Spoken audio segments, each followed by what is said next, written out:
사도행전 1장서부터 잠깐 요약하자면, 예수님이 부활하셨고 제자들이 보시는 가운데서 하늘나라로 올라가시죠. 그러기 전에 제자들에게 당부하시죠. 너희는 예루살렘을 떠나지 말고 오직 성령이 임하시면 너희가 권능을 얻고 예루살렘과 온 유대와 사마리아와 땅끝까지 이르러 내 증인이 되리라 라고 부탁하신 후에 승천하십니다. 이 부탁의 말씀을 붙잡고 제자들과 많은 사람들이 약 120명 정도가 마가의 다락방에 모여서 기도하는 가운데 성령님께서 임하시죠. 그렇죠?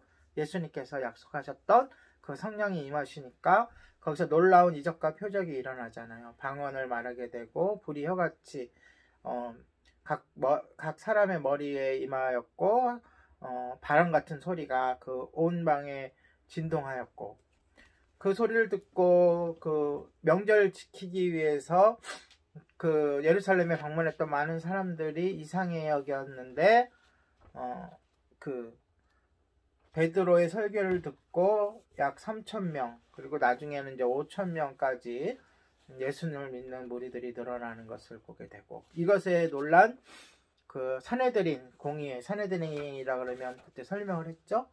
그 유대의 정치적인 것은 아니지만 로마가 인정해서 지도자로 인정한 그러한 최고의 권위 있는 모임이라 그랬잖아요. 그 산헤드린에서 그 예수님을 증거하는 사람 제자들을 잡아서 그쵸? 재판을 하고, 그러나 밀란이 두려워가지고 어떻게 할 수가 없으니까 엄히 경고해서 내보냈다. 여기까지가 지난주는 부활주일 설교를 했고, 그 전주까지 같이 나눴던 사도행전의 사건들입니다. 베드로와 요한은 산헤드린의 엄중한 경고를 받고 감옥에서 풀려났습니다. 풀려난 후에 가장 먼저 한 일이 무엇일까요? 함께 읽었는데, 동료들한테 간 거예요. 네. 동료들은 뭘 하고 있었죠? 기도요. 그렇죠. 네. 베드로와 잡힌 요한을 비롯해 잡힌 사도들을 위해서 기도하고 있었죠. 네. 그들이 기도하고 있었던 교회로 달려간 이유는 몇 가지가 있어요. 첫 번째는 자신들이 그 산헤드린에서 일어난 일들을 보고를 해야 돼. 그 자체가, 나누어진 대화 자체가 다 하나님의 섭리고 하나님의 은혜이기 때문에 자세하게 거기서 어떤 이야기들이 오고 갔고 또 우리가 어떻게 대답을 했는지, 일단은 첫 번째로는 사역 보고를 하기 위해서 간 겁니다. 네. 산헤드린에서 예수님도 재판을 받으시고 죽임을 당하셨잖아요. 그렇죠? 먼저 그들에게 재판을 받으시고 로마 총독에게 가서 마지막 선고를 받으신 후에 죽으셨잖아요. 그런 그곳에 베드로와 요한이 잡혀 있는 동안 성도들은 얼마나 근심이 되고 걱정이 됐겠어요. 걱정이 되고 근심이 되는 것은 당연한 일이겠죠. 그래서 그들을 위해서 기도하고 있었어요. 사도들은 그래서 당신들의 기도가 응답되었다는 게 어떤 거예요? 풀려나는 게 응답되는 거잖아요. 그렇죠? 응답되었다는 것을 교회에 알리고 싶었어요. 그래서 제일 먼저 한 일이 교회로 달려간 거예요. 그들이 풀려난 소식에 교회는 큰 용기를 얻겠죠. 그렇죠? 그리고 우리의 기도가 응답받았다는 기도의 응답의 체험을 얻을 수 있었을 거예요. 그런데 여기에 또 다른 이유가 있었어요. 뭐냐면 두 번째 이유는 그들 스스로가 용기를 얻기 위해서예요. 여러분, 주의 종들은 어떨 때 힘들어하고 어떨 때 용기를 얻고 힘을 얻나요? 다 주님께서 맡겨주신 양들이 어떻게 되느냐에 따라서 힘을 잃기도 하고 낙심하기도 하고 또 양들을 통해서 힘을 얻기도 하는 거예요. 주의 종은. 다른 어떤 곳에서 힘을 공급받는 게 아니라 본인에게 맡겨져서 양육받고 있는 이들이 기뻐하게 되고 성장하게 되고 믿음이 강해지게 되면 보람을 느끼게 되고 감사하게 되고 힘을 얻게 되는 거예요. 그렇듯이 이 베드로와 요한도 그 교회에 가서 성도들을 만나고 스스로가 힘을 얻기 위해서 간 거예요. 사도들은 지금 며칠 동안 굉장히 힘든 시간들을 보내왔습니다. 아마 음식도 제대로 먹지 못했을 거예요. 그리고 감옥에 갇혔잖아요. 그리고 많은 사람들로 하여금 정신적인 압박을 받았잖아요. 그리고 직접적으로 경고를 받기도 했잖아요. 다시는 예수의 이름으로 증거하지 말라는 경고를 받고. 그리고 그 장소가 어디였어요? 아까도 얘기했지만 예수님이 재판받았던 그 장소에서 있었잖아요. 지금 이 베드로와 요한은 말 그대로 심한 압박감과 또 밤새 신문을 받고 하는 가정 가운데서, 감옥에 있는 가정 가운데서 육적으로나 영적으로나 피폐되어 있는 거예요. 많이 힘들어지게 된 거예요. 그런데 이들이 성도들을 만나고 서로 기뻐하고 위로하고 말씀을 나누고 함께 기도하는 가운데 뭐가 일어나요? 회복이 일어나는 거예요. 아멘. 아까도 말씀드렸지만 주의 종의 회복은 교회에서 성도들과 함께 할 때 일어나는 거예요. 그 교회가 성도들이 많건 적건 간에 서로 말씀을 나누고 서로 기도하고 교제하고 같이 떡을 떼고 식사를 하는 가정 속에 가장 큰 회복을 얻게 되는 거예요. 물론 하나님과의 관계 속에서 근본적인 해결을 보고 회복을 얻죠. 하지만 하나님도 하나님의 그 모든 일들을 사람을 통해서 인간을 통해서 행하시기 때문에 이렇게 교회와 주의 종들은 긴밀하게 항상 교제하며 교통해야 할 필요가 있어요. 그러니까 어떠한 이유, 세상적인 이유로 인해서 교회가 많이 주목을 받고 또 교회 안에서 여러 가지 안 좋은 일들이 많이 일어나는 것 때문에 어떠한 일들을 조심한다고 해서 목회자와 성도가 단절돼서는 안 돼요. 물론 여러 가지 지켜야 되죠. 저도 신학교에서 배운 것 중에 하나가 여자 성도와 같이 있을 때는 반드시 단둘이 있을 때는 단둘이 있는 상황을 만들어서도 안 되고 있을 때는 문을 다 열어놓고 있어야 된다라고 배웠어요. 그런데 이게 지나쳐서 성도와 목회자 사이에 이런 벽이 생긴다거나 거리감이 생기면은 절대로 안 된다. 왜냐하면 하나님이 청지기로서 목회자를 세워주셨고 청지기를 세워주신 이유가 이 양들을 우리들에게 맡기시기 위함인데 그 양들과 목자가 서로 친밀하지 못하고 서로 잘 알지 못하고 서로 만나지 못하고 이렇게 같이 어우러지지 못하면 어떻게 그 양들을 케어하고 어떻게 그 양들을 먹이고 살필 수가 있는가라는 면에서 볼 때 교회와 그 주의 종들 사이에서는 말 그대로 주의 종도 양이잖아요. 양 중에서 하나님께서 청지기로 세우신 거지 다른 데서 이렇게 뚝 떨어진 게 아니라고. 양이고 또한 주의 종도 사람이잖아요. 성도고. 그런 가운데서 서로 긴밀한 교제 가운데 서로 위로하고 힘을 주는 그런 관계가 우리 예림교회도 있기를 축복합니다. 아멘. 그래서 이 사도들이 교회로 찾아간 두 번째 이유는 스스로 용기를 얻기 위해서, 스스로 힘을 얻기 위해서라고 보시면 됩니다. 여러분, 이 사도들이 풀려난 후에 그 교회의 분위기를 한번 생각해 보세요. 만약에 지금 우리나라는 그렇지 않지만 만약에 이게 악화돼서 이상한 정권이 들어서서 기독교를 핍박하고 믿는 자들을 모이지 못하게 하고 지금은 코로나 때문인데 그게 아니라 정치적으로 그리고 목사들을 잡아서 가두고 죽이고 핍박하는 상황 속에서 제가 여기 김정민 목사가 잡혀 들어갔다가 어떻게 하나님의 은혜로 풀려나서 다시 여기 앉아 있다고 생각해 보세요. 여러분의 성도들의 심정이 어떨까? 교회의 분위기가 어떨까? 먼저 창문과 문 같은 걸 꼭꼭 걸어 잠그겠죠. 일단은 겁나니까 또 잡혀갈 수 있으니까. 아마 두 가지의 그런 심정이 공존할 것 같아요.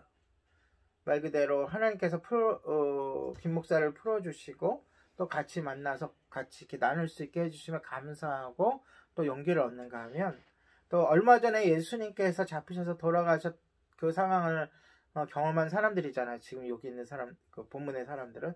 그러니까 두렵고 떨리고 이 마음들이 공존한 그러한 상태가 아니었을까. 이 초대교회 요때의 모습이 그런 것 같아요. 그러나 성령 충만함을 받은 이 사람들은 이미 복음에 자신의 인생을 건 사람들이기 때문에, 그래서 우리가 할 수 있는 최선의 것을 했을 것 같아요. 본문에도 나와 있죠. 그 최선의 것이 무엇일까요? 본문에 나와 있어요. 그렇죠. 하나님께 기도하는 거예요. 하나님께 기도하는 거예요. 이 초대교회는 어떻게 했어요? 지금 우리 지금 예림교회랑 똑같아. 가족 같은 가족이었던 거예요, 말 그대로. 함께 음식 먹을 것을 공유하고 고민도 공유하고 경제도 공유하고 그런 가운데 있으니까 오히려 그 겪어지는 두려움이라든지 위기의 의식이라든지 또는 또 반대로 성령님께서 주시는 충만한 마음이라든지 이런 것을 서로가 너무나도 친밀하게 이렇게 공감 또는 이렇게 함께 이렇게 마음을 가지고 또 감당하고 이렇게 서로 간의 그런 관계였을 거예요. 그래서 공통적으로 모든 거기에 모인 사람들이 우리가 이것을 해야 되겠다라는 마음을 가졌어요. 뭐냐? 하나님께 기도하는 거예요. 그래서 우리도 어떠한 일이 있든지 무슨 일을 당하든지 또는 어떠한 문제가 우리 앞에 놓여 있든지 어려운 일이 소식이 들리든지 우리에게 해야 될 커다란 어떠한 사명이 우리에게 주어지든지 항상 우리는 제일 먼저 뭘 해야 돼요? 하나님께 기도해야 돼요. 하나님께 기도한다는 것은 믿음을 전제로 하는 거죠. 하나님께서 우리의 기도를 들어주신다는 우리의 기도에 응답하신다는 믿음이 없이는 기도할 수 없는 거예요. 그리고 우리가 훈련을 했잖아요. 기도에도 질이 있어요. 이것 주세요. 저것 주세요. 이걸 해결해 주세요. 저걸 해결해 주세요. 라고 기도도 해야 되고 성경에서 여러 곳에서도 그런 것을 놓고 기도하라고 하셨지만 더 중요한 것은 오늘 초대교회처럼 사명을 가지고 사명을 위해서 교회에 주님께서 주신 복음 증거의 생명을 하지만 우리에게 다가오신 우리에게 보이신 하나님의 그 분량만큼 보여주신 분량만큼 최대한으로 하나님을 표현하고 인식할 필요가 있어요. 우리에게는. 근데 이들은 어떻게 하나님을 경험했어요? 과거로부터 구약 성경이 이들에게 주어졌죠. 그래서 이들은 어렸을 때부터 회당에서 과거 성경, 구약 성경을 읽으면서 하나님에 대한 존재를 배워왔어요. 그런데 거기에다가 더하기 실제적으로 예수님을 통해서 하나님을 배웠죠.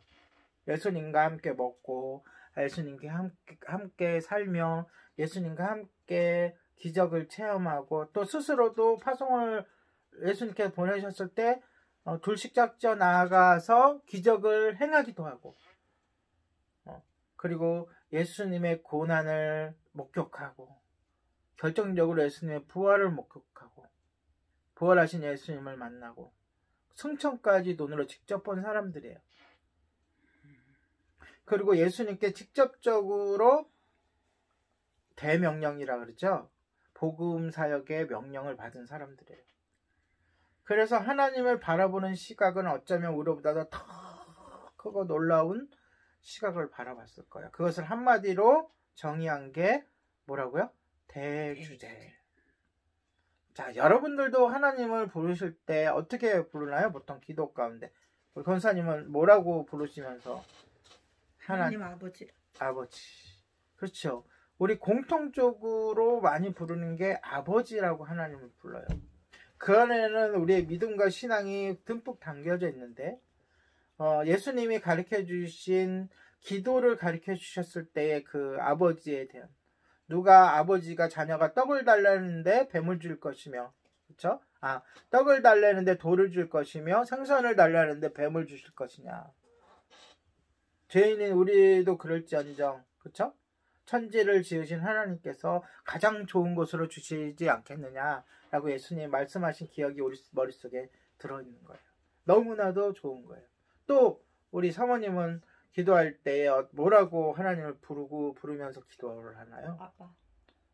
그게 아버지, 아빠. 그러니까 거기 아버지에 대한 더 친밀감이 아빠겠죠. 그렇죠? 아빠, 아버지. 예수님께서도 직접 기도하실 때 하나님을 보고 아바, 아버지.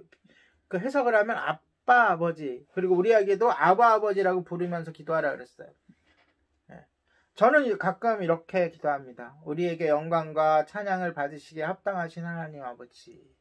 그렇게 기도를 시작하기도 하고, 또 본문처럼 온 세상을 주관하시고 온 세상을 창조하신 창조주 하나님 아버지. 때로는 그 기도 내용, 기도에서 그 강조하고 싶은, 하나님께 강구하고 싶은 그 내용에 따라서 맨 앞에 기도를 시작할 때 아버지를 호칭하는 그 내용이 약간씩 바뀌기도 해요. 능력의 하나님 아버지라든가 우리를 늘 살펴주시는 주님 이렇게 하든가. 마찬가지로 이들에게는 하나님이 어떤 하나님이셔야 돼요. 왜냐면 이들에게 닥치는 환난과 고난을 이겨내게 해 주셔야 되니까. 능력의 하나님. 그쵸? 그 다음에 문제를 해결해 주시는 하나님. 그런데 그 표현 중에 가장 큰 표현이 바로 대주제라는 거예요. 그래서 이 대자는 크다 작다의 표현으로 볼 게 아니라 무한하신, 아멘. 너무너무 그러니까 완전하신, 세상의 주인이신, 모든 것을 창조하신 하나님이라고 하는, 그 하나님께 어떻게 해달라고 기도합니까? 먼저 지금 상황을 하나님께 아뢰죠. 지금 우리의 형편을 아뢰잖아요.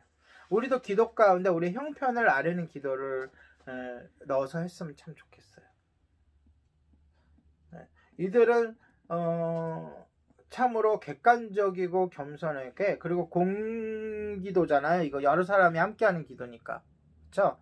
그런 가운데 아주 객관적인 내용을 서술했지만, 우리가 여러분들이 개인 기도를 하나님께 올려드릴 때는 여러분의 형편에 맞춰서 진솔하게, 그럼 각각 다를 수 있잖아요. 그렇죠? 같은 하나님께 같은 기도를 하더라도 내가 지금 오십견 때문에 아파서 힘들어하는 그런 모습도 하나님께 아뢰고, 또 예를 들어서 저 같은 경우에 몸에 간이 안 좋다든가 몸이 안 좋다든가 이런 것을 하나님께 아뢰고, 또 눈이 침침해지시는 분이 있으면 눈이 침침하다든가 이런 것도 아뢰고, 또한 세상적으로도 어떤 핍박이 있거나 어떤 문제에 접했을 때에도 그런 것도 하나님께 진솔하게 아뢰는 여러분 되시기 바랍니다. 아멘.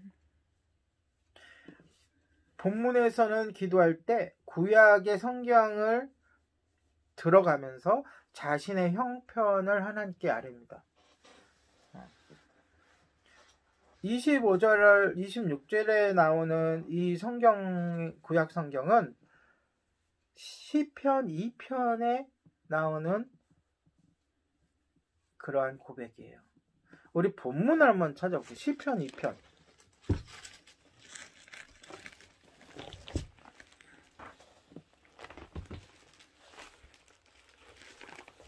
같은 내용의 구절이 있는데요. 시편 2편. 먼저 1편에 복 있는 사람을 이렇게 쭉 하고 나서 2편에 갑작스럽게 분위기가 바뀌죠. 한번 읽어볼게요. 1절, 2절 시작. 어찌하여 이방 나라들이 분노하며 민족들이 헛된 일을 꾸미는가. 세상의 군왕들이 나서며 관원들이 서로 꾀하여 여호와와 그의 기름 부음 받은 자를 대적하며 하면서 쭉 이야기를 해요. 이 구절을 오늘 초대교회에서 기도하면서 들었다는 것은 이것과 같은 상황이 지금 벌어지고 있다는 거예요. 여기서 얘기하는 군왕들이라고 하는 것은 자, 로마를 대표하는 누가? 빌라도가. 그렇죠? 그 다음에 열방의 왕을 대표하는 누가? 헤롯 왕이. 그렇죠? 그리고 하나님을 시기했던 같은 민족인 사내들인 공예가 합작을 해가지고 누구를 죽였어요? 그리스도, 예수님을 죽인 그들이 이제는 누구를 잡아 죽이려고 한다는 거예요? 자신들을 잡아서 죽이려고 한다는 거예요. 27절부터 27절에 보면 자세하게 나오죠. 과연 헤롯과 본디오 빌라도는 이방인과 이스라엘 백성과 합세하여 본문으로 갈 때 빌라도, 헤롯, 그 다음에 이방 군인들, 그 다음에 이스라엘 백성들이 합세했어요. 그쵸? 힘을 합쳤어요. 뭐 하는데 힘을 합쳤어요? 기름 부으신 거룩한 종 그리스도 누구야? 예수님을 죽이고 또 예수님이 명령한 그 제자들의 명령한 것을 거슬러서 복음을 전하지 못하도록 하고 있다는 거예요.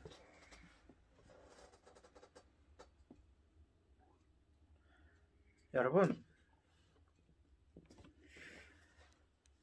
사도들의 시대도 다윗의 시대와 다를 바가 없었습니다. 주님의 복음을 막는 일에 있어서.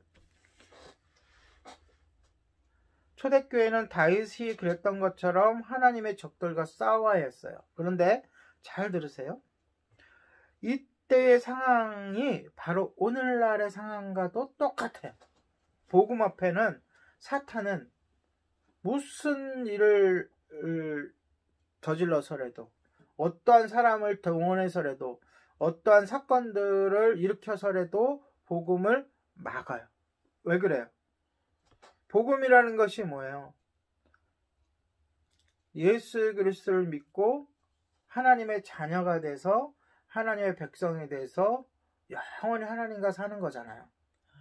그런데 사탄은 어떤 존재예요? 스스로 하나님이 되려고 해서 하나님께 저주를 받아 쫓겨난 존재예요.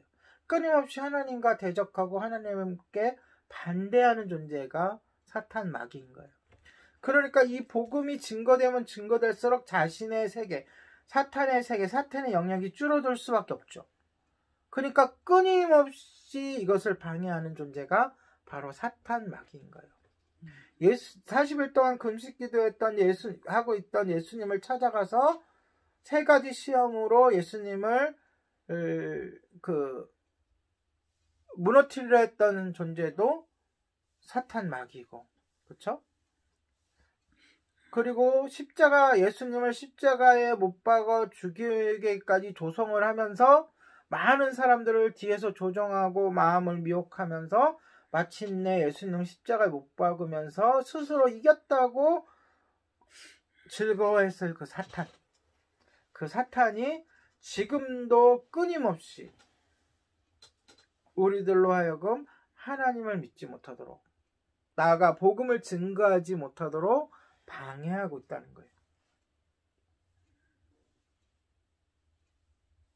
그러니까 이 세상을 바라볼 때 우리가 성경적인 관점으로 바라보게 되면 이 세상은 어떠한 존재들로 구성되어 있어요?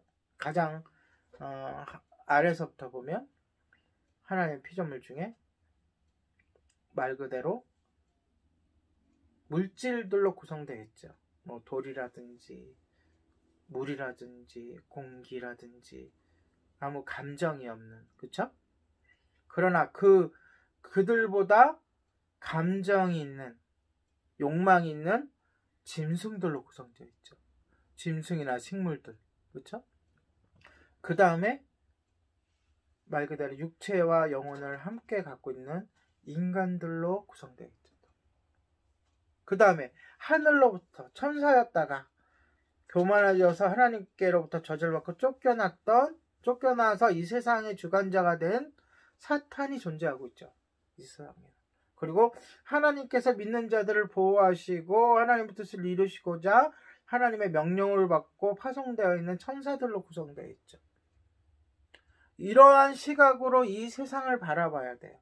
그냥 내가 하루 먹고 자고 생활하는 것이 그저 나의 그 주어진 일상인 양 좁은 시각으로 세상을 바라보고 사는 거하고, 이러한 성경적인 세상관을 가지고 이 세상이 어떠한 존재들이 작용을 하고 있고 어떻게 서로 싸우고 있고 어떻게 진행되고 있는가를 인식하면서 살아가는 것은 너무나도 다른 삶이에요. 그래서 이 인간은 반드시 어느 편에 서서 살아야 돼요. 하나님 편이냐, 세상 곧 사탄의 편이냐, 중간에 사는 사람들은 없다는 거죠. 복음을 증거하고 하나님께 예배하는 우리들은 누구 편이에요? 하나님 편이에요. 그런데 자꾸 누가 침범해 와요? 공격해 와요? 사탄들. 뭐 병을 통해서 또는 핍박을 통해서 또는 여러 가지 뭐 뉴스나 유튜브나 또는 여러 가지 뭐 환경을 통해서라든지 우리 안에 갈등을 조종한다든지 미워하는 마음을 막 가라지를 심어버린다든지 여러 가지 우리가 상상할 수조차 없는 여러 가지 방법으로 우리를 무너뜨리려고 공격해와요. 그것이 본문의 초대교회의 상황이고 지금 우리 시대의 교회의 상황인 거예요. 그래서 예수님 말씀하셨죠? 교회 안에도 가라지가 있어요, 없어요? 있어요. 누가 뿌렸어요? 사탄이 뿌렸다고 비유 가운데 예수님이 직접 얘기해요. 그게 꼭 어느 사람, 어느 존재를 이야기하기도 하겠지만 그것이 아니에요. 우리가 이렇게 서로 사랑하고 서로 교제하고 서로 믿음 생활을 하는 가운데서도 우리 마음속에 씨앗을 하나 딱 심어놓고 간다. 서운한 마음, 미워하는 마음, 또는 판단하는 마음 딱 심어놓고 가요. 이것을 점점 키우느냐 아니면 이 싹을 제거하느냐는 우리에게 달린 거예요. 사랑하는 성도 여러분, 우리가 신앙생활을 하면서 저도 그렇지만 가끔 긴장을 풀면서 살 때가 있어요. 그때 사탄이 역사한다니까요. 아무것도 하기 싫을 때가 있어요. 우리의 신앙, 우리가 알면서도 성경을 읽지 못하고 찬양하지 못하고 기도하지 못할 때가 있어요. 너무 자기를 너무 몰아세우지 말고 뻗떡 하나님께 초대교회처럼 무릎을 꿇어요. 기도가 안 나면 주님이라는 소리라도 해요. 사도신경이라도 외워요. 사도신경은 사탄이 제일 싫어하는 내용들로만 꽉꽉 채워져 있어요.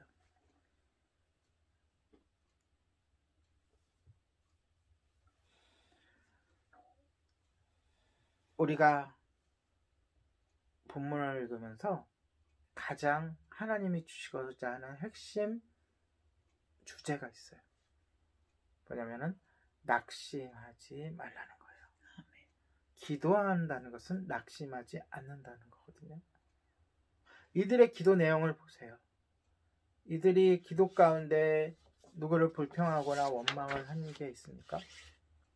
오히려 이들은 더욱더 복음을 증거하기 위해서 낙심하지 않고 더욱더 힘을 얻기 위해서 기도했어요. 29절에 보세요. 29절에 보면 저는 여기서 굉장한 도전을 받아요. 29절 같이 시작.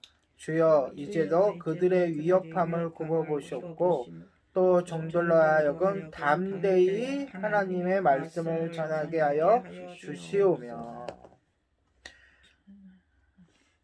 그들의 위협함이 있었어요. 그걸 하나님께서 좀 보여주시고 해결해 주시기를 원해요. 그런데 더욱더 중요한 것은 뭘 달라고 해요? 담대함.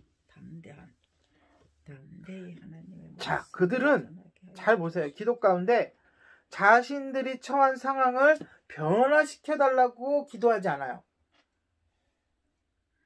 그 상황을 어떻게 하게 해달라고 기도해요?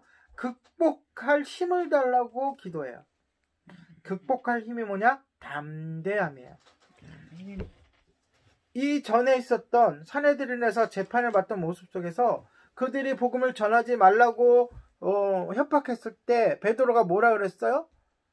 내가 하나님의 말씀에 순종할 것이냐 너희의 말을 따라야 할 것이냐 오히려 담대하게 복음을 전하노라 라고 오히려 담대하게 그들 앞에서 말했어요. 그랬더니 그들이 어떻게 했어요? 꿈쩍하지 못하고 어떻게 반박하지 못하고 밀란이 날까 두려워해서 그들을 채찍질 한번 하지 못하고 돌팔매질 하지 못하고 풀어주고 말아요. 오히려 우리의 그 문제에 있어서 담대히 맞설 때 오히려 그 문제를 해결하는 단초가 되는 것입니다. 그런데 이 담대함이 나의 교만이나 나의 자만이나 내가 가진 어떠한 재능에 의한 담대함이 아니라 하나님께서 주신 담대함이 돼야 돼요. 어떨 때 우리가 담대함을 얻죠? 신앙적으로 성령이 충만할 때. 아멘. 네. 오늘 사도행전을 쭉 읽는 그 주제 속에 그거잖아요. 하나가 성령 충만이에요. 성령이 충만할 때 각국 나라의 말로 방언을 말했으며 복음을 증거했으며 핍박을 이겨냈으며 그렇죠? 성령이 충만할 때 그들의 상시에서 벗어나는 일을 하나님이 시켜도 이방인에게도 복음을 전하라고 시켜도 성령이 충만하지 않으면 거부했을 거예요. 그러나 성령이 충만하니까 이방인들에게도 기뻐 복음을 증거하게 되고 또 복음을 증거하고 말씀을 전하는 그 자리에 또 성령이 충만히 임하시고 그래서 성령 충만이 뭘 가져온다고요? 담대함을 가져와요. 여러분들이 우리가 어떤 일을 결단하게 될 때에 자꾸 안 된다. 못해. 우리 형편은 이게 아니지. 우리 내가 가진 건 이거밖에 없는데 라는 마음을 자꾸 심어요. 누가 심어줘요? 사단이 심어줘요. 왜? 못하게 하려고. 하나님이 어떤 선한 마음을 주셔요. 예를 들어서 누구를 좀 도와라. 이게 어떻게 나쁜 마음일 수 있어요? 그런데 이런 마음을 주셨어요. 성령님 주신 걸 우리가 깨달았어. 그럼 성령님이 그런 마음을 주시면 그 도울 수 있는 힘도 성령님이 주실 거 아니에요. 그게 담대함이고 그게 확신인 거예요. 그런데 우리 마음속에 실제적으로 뭐 어떻게 들어요? 우리 교회 재정이 요거밖에 없는데 또는 우리가 성도가 몇 명 없어서 헌금이 들어와 봐야 요것뿐인데 우리가 이렇게 작은 교회가 또 이렇게 이렇게 누굴 도울 수 있어? 그런 마음을 우리들이 갖는단 말이에요. 그게 아니에요. 하나님이 우리들에게 마음을 주시고 주의 종에게 마음을 주실 뿐만이 아니라 성도님 한 사람 한 사람에게 마음을 주시면 그걸 함께 나누고 고민하고 결정을 하고 되도록 어떤 방향으로 가야 돼요? 안 하는 방향으로 가야 돼요? 주님께서 주신 마음은 순종하는 방향으로 우리가 나아갈 때 그렇게 하는 그 모습 전체가 한 단어로 뭐예요? 담대함이라는 거예요. 전쟁이라는 거예요. 할까 말까의 결정도 전쟁이에요. 우리가 믿음이 있다고 하면서 우리가 뒤를 돌아보면 안 돼요. 주님께서 선한 일을 시키시면 담대히 하고 그 뒤의 것을 주님께 맡기는 거예요. 이것이 초대교회의 모습이고 우리들의 모습이 되어야 할 줄로 믿습니다. 네. 그러니까 주님께서 우리들에게 주시는 그런 시험이 있죠. 그 다음에 사탄이 우리를 방해하는 시험이 있죠. 그리고 우리가 잘못된 선택 또는 죄로 인해서 우리들에게 다가오는 시험이 있어요. 그렇죠? 교회적으로도 그렇고 개인적으로도 그렇고. 그러나 우리가 그걸 넘어서서 이 믿음이 있어야 돼. 하나님은 그 모든 시험을 다 통틀어서 주님의 선한 일로 사용하실 수 있다는 거예요. 아멘. 야곱의 죄 때문에 도망갔다가 삼촌네 집으로 도망갔다 돌아오잖아요. 그게 고난이에요. 본인의 죄 때문에 이루어지는 고난이에요. 그런데 하나님이 어떻게 사용하셨어요? 그 일로 그 사건을 통해서 12민족이 일어날 수 있는 12아들을 주셨어요. 이것은 야곱의 스스로의 죄 때문에 일어난 시험이었단 말이죠. 그런데 하나님은 그 죄 때문에 비록 야곱에게 고난을 주시고 연단을 주시지만 결과적으로 하나님의 선한 뜻을 이루게 해주시는 거예요. 그렇죠. 자, 오늘 본문에 사탄이 주는 시험. 사탄이 복음을 막기 위해서 이들을 감옥에 잡혀가게 하고 감옥에 가게 하고 재판을 받게 해요. 하지만 하나님은 이 선하신 이 사탄의 시험 동안 선하신 뜻에 맞춰서 이루어지게 성도들의 믿음을, 성도들의 신앙을 단단히 하고 결속시키는 데 사용하세요.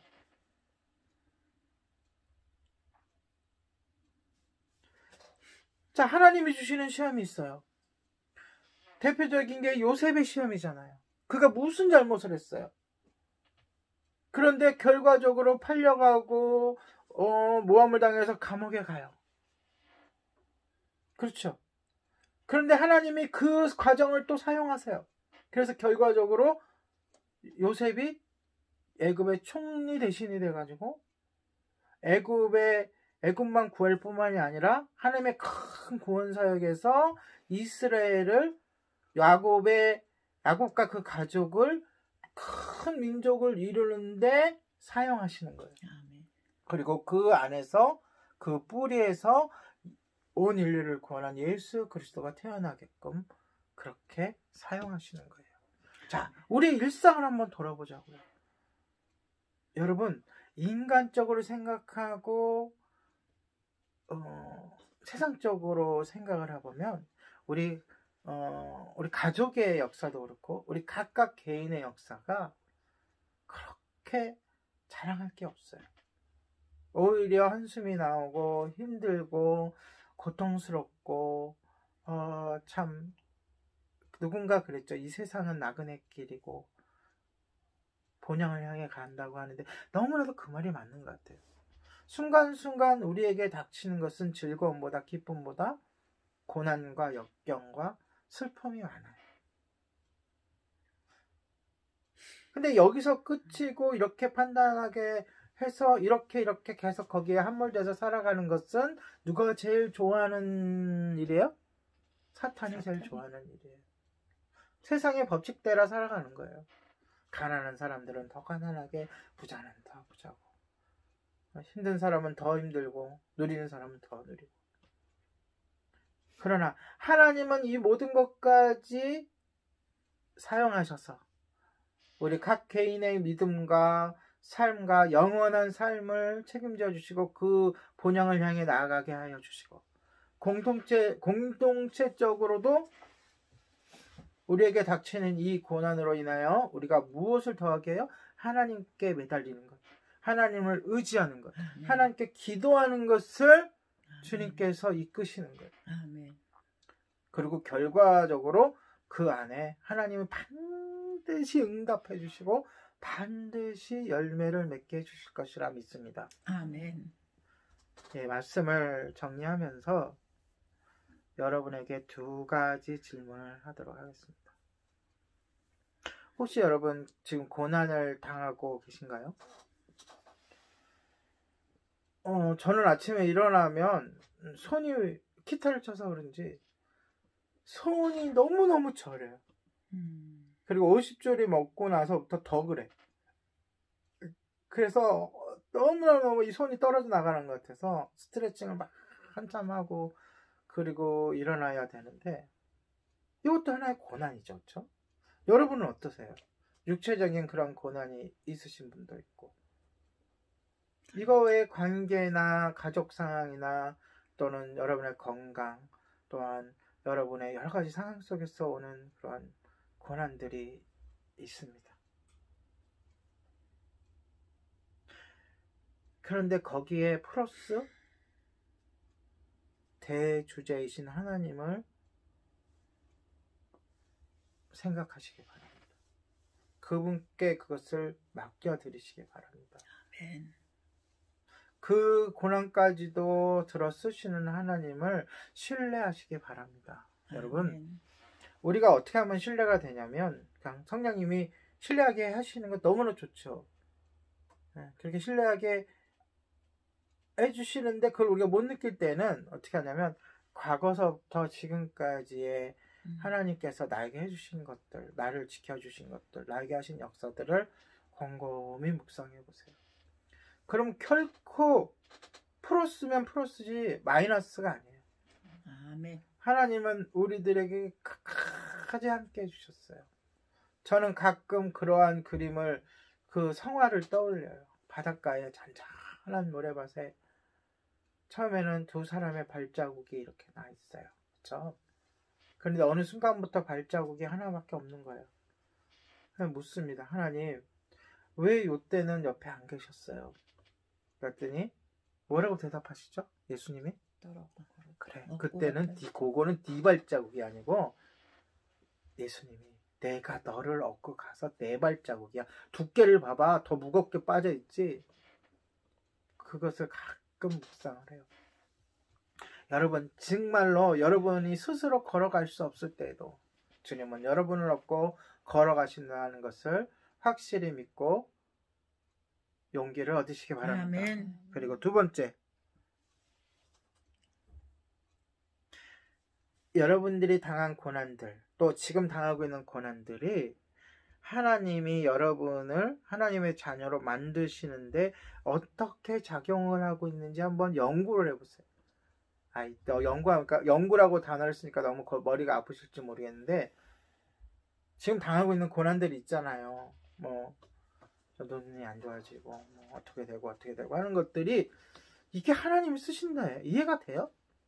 이건 하나님 쓰신대요. 오늘 본문이 그 내용이잖아요. 근데 하나님이 어떻게 이걸 쓰실까? 하고 한번 생각을, 묵상을 한번 해보세요.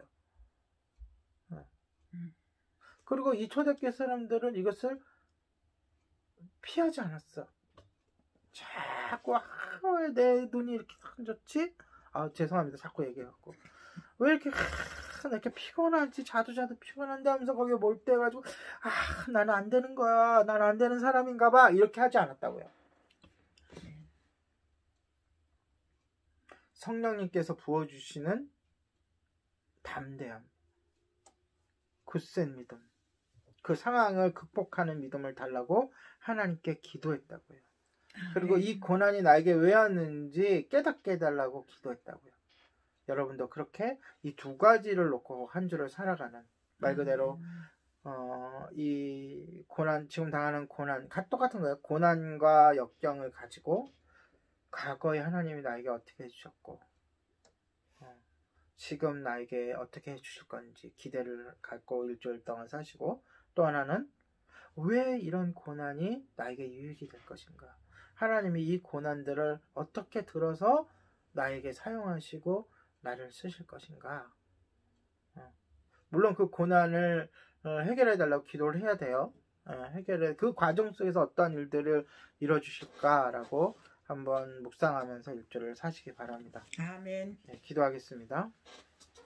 세상 만물의 주인이시고 우리의 아버지 되신 하나님 아버지, 주님께서 우리가 겪는 시험과 고난을 주관하심을 믿고 감사를 드립니다. 시험과 고난을 피하지 않고 담대히 맞설 수 있는 힘을 주시옵소서. 또한 여러 가지 시험을 통해 우리의 삶에 간섭하시는 하나님께 감사를 드립니다. 시험과 고난을 당하는 사랑하는 사람들에게 주님께서 은혜를 부어주시기를 간구합니다. 초대교회처럼 예림교회와 성도들을 통해 주님의 권능과 성령의 임재가 충만하기를 간구합니다. 감사를 드리며 우리 주 예수 그리스도의 이름으로